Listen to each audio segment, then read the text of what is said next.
उस विमान में बैठ करके सैकड़ों वर्ष तक भ्रमण करते। देवहूति जी से कहा कि आप जो है इस बिंदु सरोवर में जाकर के स्नान कर लीजिए देवी जी।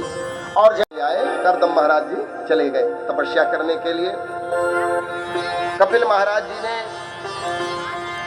जो उपदेश दिया उसे सांख्य योग कहते हैं। और नियम है कि सांख्य योग विचारधारा जीवन के विपरीत बह रही है, ऐसे व्यक्तियों का संग करने पर आप जो है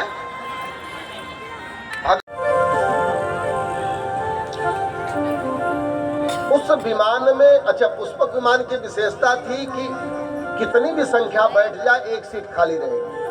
1000 हो गए तो 1001, 1010 हुए तो 1011वां सीट खाली रहेगा।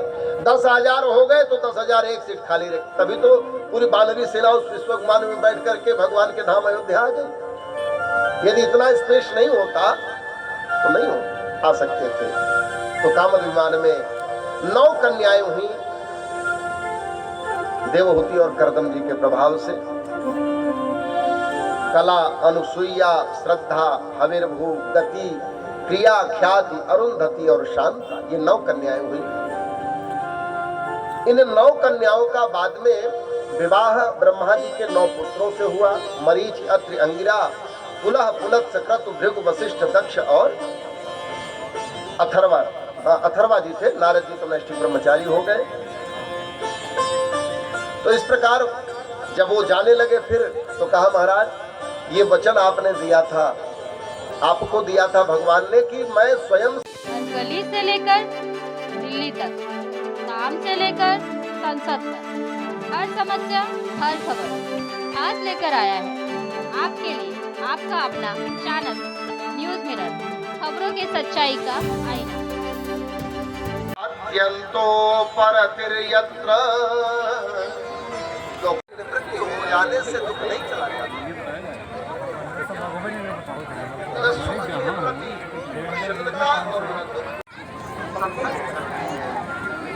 शंगमजरं पाशमात्मनः तव योगी सा एव साधुषु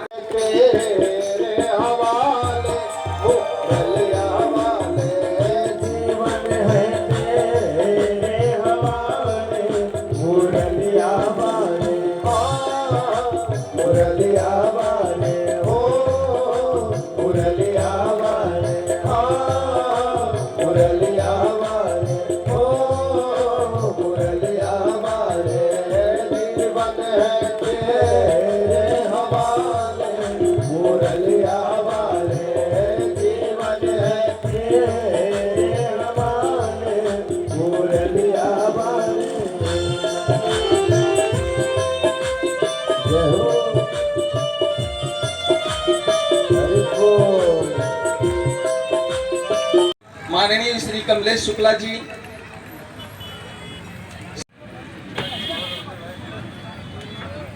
मित्र मंडल से आए हुए अध्यक्ष राजू सरोज और उनके सहयोगी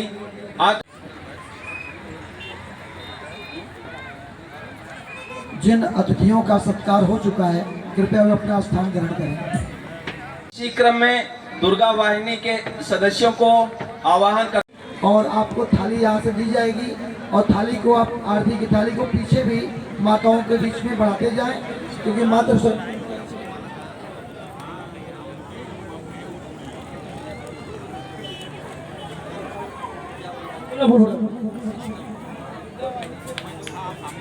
दुर्गा वाहिनी बच्चे कुछ बोलना चाहते हैं दोस्तों।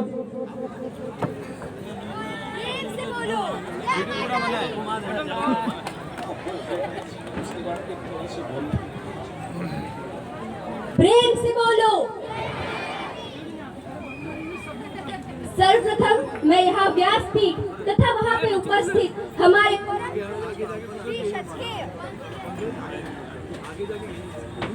महाराज जी को नतमस्तक प्रणाम करती हूँ तथा यहाँ उपस्थित सभी मेरे माता तथा मेरा नतमस्तक प्रणाम।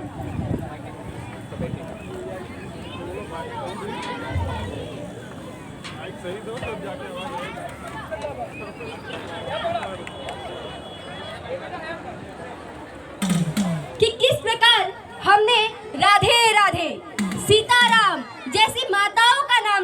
अर्थात हम उस कुल के वासी हैं जहाँ पे माताओं को सर्वोपरि माना गया है, माताओं को पूजनीय माना गया है। तो मेरा यही आग्रह है संपूर्ण माताओं से, संपूर्ण बहनों से कि अपने सनातन धर्म पर गर्वान्वित रहे और सदैव याद रखे कि हम सनातनी हिंदू हैं और हम किसी से नहीं डरते और हम किसी से नहीं डरते। और इतना कहकर मैं अपने वाणी को समाप्त करती हूँ। जय जय श्री राधे। जोरदार ताली।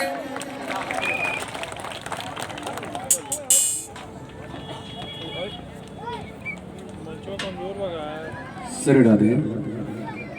ओम ह्रीं ज्वाला मालिन्याय नमः। बागोगा नगर कमेटी के जितने भी सदस्य रेडी रहेंगे आरती करने के लिए। बागोगा नगर कमेटी जितने भी सदस्य आरती करने के लिए रेडी रहेंगे। ओम इदगो हविः प्रजननं मे अस्तु दशवीरकुं सर्वगणकुं स्वस्थाय आत्मसंनिग्धे आरति का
हरि गोविंद बोलो हरि बोल हरि बोल हरि बोल हरि बोल हरि बोल हरि बोल।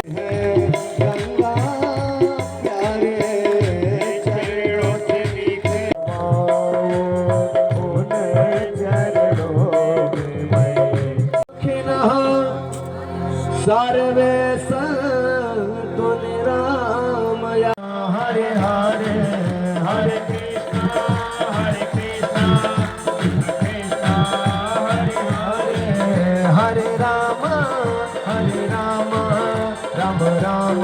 और महाराज जी क्या कहेंगे, आज भागवत का द्वितीय दिवस है और आज क्रिसमस दिन भी है जिसके अवसर पर यहाँ पर लोग क्रिसमस को उसको भागवत कथा के क्या। हाँ, क्रिसमस है तो जिसका है वो मनाए। सबसे बड़ी बात यह है कि हमारे जो त्यौहार हैं हम उनको बड़े आनंद मनाते हैं, हम लोगों का सम्मान करते हैं। ये हमारी सार्वभौमिकता है।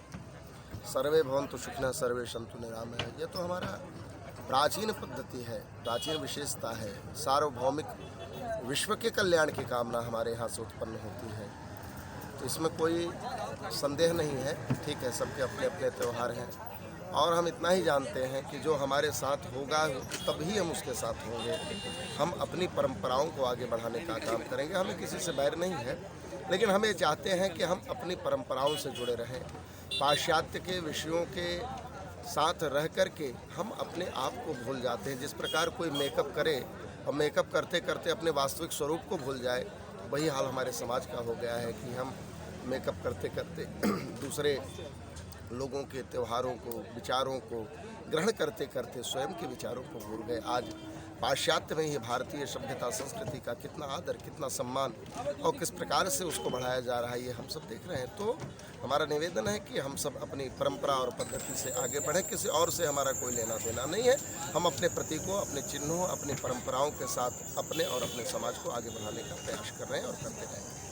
और महाराज जी, पिछले कई वर्षों से जिस तरह से हिंदुओं का सपना पूरा होने जा रहा है, 22 जनवरी को अयोध्या में रामलला जी की विराजमान हो रहे हैं, उसको आप किस तरह से देखते हैं? निश्चित रूप से 22 जनवरी एक ही अद्भुत दिन है। दीपावली के दिन तो भगवान रामचंद्र जी हर वर्ष आते हैं, लेकिन हम लोगों के जीवन का यह ऐतिहासिक क्षण है कि हम साक्षी हैं हमारे पूर्वजों ने जिस राम जी के मंदिर को, रामलला के मंदिर को बचाने के लिए जो त्याग बलिदान और अपने रक्त बहाए हैं, आज निश्चित रूप से उन पूर्वजों के आशीर्वाद के पास से हमारे आदरणीय प्रधानमंत्री श्री नरेंद्र मोदी जी के माध्यम से उनके द्वारा यह भव्य श्री राम लला जी की मूर्ति स्थापना का कार्यक्रम हो रहा है। और हमको लग रहा है संपूर्ण देश इस उत्सव में सम्मिलित है और जिस प्रकार से दीपावली का उत्सव मनाया जाता है उससे भी कहीं ज़्यादा आनंदमय यह कार्यक्रम होगा हम लोगों के जीवन का, और संपूर्ण भारतवर्ष इसका सहभागी और साक्षी बनेगा। हम लोग भाग्यशाली हैं, इससे ज़्यादा और कुछ नहीं कहना है इस विषय में। तथा व्यासपीठ पर विराजित हमारे श्रद्धेय श्री श्री कुणाल जी महाराज को नतमस्तक प्रणाम करती हूँ तथा साथ में यहाँ उपस्थित सभी को मेरा नतमस्तक प्रणाम। हम सब जानते हैं कि हमारी जो सनातनी संस्कृति है उसमें हम सर्वप्रथम हमारी देवी, हमारी महिला देवियों को पूजित करते हैं, जैसे राधे राधे, जैसे सीताराम, जैसे राधे कृष्ण। और ये जो हमारे संस्कृति की बड़प्पन है वो हमारे आज के जो नव युवक हैं उनसे कहीं छुपा पड़ा है। और यही कारण है कि आजकल बहुत सारी ऐसी घटनाएं हमें देखने मिल रही हैं जो हमारे धर्म के लिए उचित नहीं है। और उसी धर्म को आगे प्रचारित करने के लिए, जैसा महाराज जी ने कहा कि ये जो 7 दिवस का कैंप है, एक मन शांति का कैंप है, मन की जागृति का कैंप है, ठीक उसी प्रकार हमारी जो दुर्गा वाहिनी है, वह दुर्गा वाहिनी जो हमारी दुर्गाएं हैं, हमारी महिलाएं हैं, हमारी बहनें हैं, उनकी जागृति के लिए है और उनको बताने के लिए है कि किस प्रकार हमारा धर्म सर्वोपरि है और हम इस धर्म के हैं। ये हमारे लिए सबसे ज़्यादा सौभाग्य की बात है और यही चीज़ हम आपके माध्यम से सभी दुर्गा वाहिनियों तक पहुंचाना चाहते हैं कि हम सनातनी हैं और हम सनातनी किसी से नहीं डरते। राधे राधे। राधे राधे। आप एक युवा पीढ़ी से हैं और आज क्रिसमस डे है। आज की युवा पीढ़ी जिस तरह से क्रिसमस की ओर जिस तरह से उनका झुकाव हो रहा है और एक सनातन धर्म में तुलसी पूजन का भी आज के दिन महत्व है। आज तुलसी पूजन को लोग विसर रहे हैं और क्रिसमस की तरह उसको किस तरह देख? ऐसा नहीं है कि लोग विस्मरित हो गए, लेकिन यहाँ पे जितनी ही बहनें, जितनी ही हमारी जैसी युवा पीढ़ी के लोग बैठे थे वो क्रिसमस नहीं सेलिब्रेट कर रहे थे। वो यहाँ पे बैठ के हमारे भागवत जी का ज्ञान अर्पित कर रहे थे और वो जितने लोग यहाँ पे ज्ञान अर्पित कर रहे थे वो उतने लोग अपने स्टेटस, अपने स्टोरीज के माध्यम से और लोगों तक ये चीज़ें पहुँचाएंगे। तो ऐसा नहीं है कि हम विस्मरित हो रहे हैं, हम अब धीरे धीरे जागरूक हो रहे हैं और जागरूकता की मार्ग के ऊपर बढ़ रहे हैं। धन्यवाद। और सर क्या कहेंगे, आज श्रीमद् भागवत कथा का यहाँ पर द्वितीय दिवस था, जिस तरह से यहाँ पर लोगों का यहाँ पर भीड़ दिखाई दी, क्या कहना चाहेंगे? अभी आगे चल के और भी इससे भी भारी भीड़ होगी और ब्राह्मण जनजागरण संस्था के सौजन्य से और यहाँ के सभी रहवासियों के सहयोग से इस कार्यक्रम को किया जा रहा है और यहाँ पे सभी लोगों का सहयोग है और सभी लोगों के सहयोग से इस कार्यक्रम को हम लोग विशाल रूप दे रहे हैं। और जिस तरह से 7 दिवसीय भागवत कथा का आयोजन है, अभी तक कितने अतिथियों ने यहाँ पर आकर उपस्थित किया? अभी तो कल पहला दिन था, दूसरा दिन है, कुछ 50 से 60 अतिथि आए हैं और बाकी जैसे जैसे समय होते जाएगा वैसे अतिथि जो है हमारे यहाँ आते रहेंगे। ये कथा का द्वितीय दिवस था और इस प्रांगण में बहुत ही माताएं, बहनें और श्रोतागण उपस्थित हुए, जिसको देख कर के हम लोग ब्राह्मण जन जागरण के कार्यकर्ता बहुत ही हर्षोल्लास से इस पर्व को, इस समागम को, इस रसामृत को अर्पण कर रहे हैं। बड़ा ही सुखद लगता है और इस कार्यक्रम में खास करके हमारे जो कार्यकर्ता हैं, कमेटी वाइज, वार्ड वाइज, केंद्रीय, सब लोग बड़े ही लगन से मिलजुल करके इन चीज़ को संपन्न कराने में काफ़ी मेहनत किए। खास करके उन कार्यकर्ताओं को प्रति हम विशेष धन्यवाद देना चाहेंगे कि जो इस कार्यक्रम को सफल बनाने के लिए उन्होंने बहुत ही प्रयास किया और हर वर्ष के जैसा इस वर्ष भी हुआ और निरंतर इस तरह ब्राह्मण जन जागरण के द्वारा हम लोग इस तरह लोकगीत सनातन को जगाने के लिए ये कार्य हम करते रहेंगे। ये ऐसा अपने कार्यकर्ताओं से मुझे अपेक्षा है। युवा पीढ़ियों को आगे बढ़ करके उनको काम करना चाहिए, सनातन धर्म को उनको जागृत करना चाहिए। ये युवा पीढ़ी और इसीलिए हम लोग प्रयासरत हैं इस शहर में कि कहीं न कहीं जो शहर में रहने वाले लोग हैं उनके आने वाली पीढ़ियों से इन सब चीज़ों से अनभिज्ञ होने के कारण इस तरह के प्रोग्राम किया करते हैं कि हम सनातन व्यवस्थाओं को उनको भी दिखाते हैं कि नहीं, आप भी एक सनातनी हो और आप भी आगे बढ़ चढ़ करके हिस्सा लीजिए और अपने सनातन को जागृत कीजिए। ये हमारी अभिलाषा है, हमारी जन जागरण की।